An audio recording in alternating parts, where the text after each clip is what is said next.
മീനി ഇന്ന് മീൻകാരൻ വന്നപ്പോൾ നീ ചാടിപ്പോകുന്നുണ്ടല്ലോ. എന്താ മേടിച്ച മീന്? ഞാൻ മീൻകാരൻ വന്ന് ചാടിപ്പോയത്. മീൻകാരൻ്റെ കൂടെ ചാടിപ്പോയതൊന്നുമല്ല, മീൻകാരൻ വന്നപ്പോഴേ അങ്ങോട്ട് ഓടി പോണേ കണ്ടായിരുന്നു. എന്ത് മീനാ മേടിച്ചത്? അത് കണ്ടോ, ഇന്ന് കിട്ടുന്ന നല്ല കരിമീനായിട്ടാ. കണ്ടോ? ആ, കരിമീൻ. അത് വലിപ്പമുള്ളതാണല്ലോ. ഇത് ഒരു വലിപ്പമുണ്ട്, നല്ല വലിപ്പമുള്ള നോക്ക്. ആ അത് ശരി. ഇത് വാങ്ങാൻ ഞാൻ മീൻകാരൻ്റെ കൂടെ ചാടിപ്പോയതല്ല, ഈ മീൻ വാങ്ങാൻ വേണ്ടി പോയതാ. ഞാൻ വിചാരിച്ചു മീൻകാരൻ്റെ കൂടെ ഓടി പോകാന്ന് വിചാരിച്ചു. ഈ വയസ്സുകാലത്ത് എന്നെ കൊല്ല്. ഇന്നെന്താ ഉച്ചക്ക് ആക്കുന്നത്? ഇന്ന് ഞാൻ ഉച്ചക്ക് കറി ആക്കിയിട്ടില്ല. ഞാൻ വിചാരിച്ചത് ഇന്ന് സാമ്പാറാക്കാം, പിന്നെ ഈ കരിമീൻ വറക്കാന്ന് വിചാരിച്ചത്.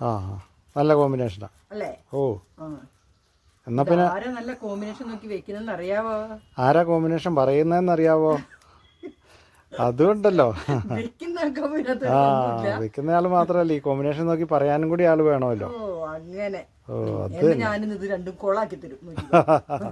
ഓക്കെ, എന്നാ കൊളമാക്കിയാലേ നേരെയാക്കാൻ നമുക്കറിയാലോ. ഓക്കെ, കാണണേ നേരെയാക്കുന്നത്. എന്നാ ഓക്കെ. ഞാൻ എനിക്കുള്ള ഉപ്പ് മൊത്തം ഇടുന്നു. ഉപ്പിടല്ലേ, വേറെന്ത് വേണേലും കാട്ടിക്കൂട്ടിക്കോ. ഉപ്പിടരുത്. ഉപ്പിടും, അത് തലവിടെ പോകില്ല, എനിക്കറിയാം. ഉപ്പ് അധികമായി കഴിഞ്ഞാല്. എന്നാലേ നിന്റെ പണി നടക്കട്ടെ. എന്നാ ശരിയാട്ടെ. ഇത് രണ്ടായി കഴിയുമ്പോ ഞാൻ വിളിക്കാവേ. ഉച്ചയാകില്ലേ? ഉച്ചയാകും. ഉച്ച കഴിയുവോ? 2 മണി അത്രയാവും. ഓക്കെ.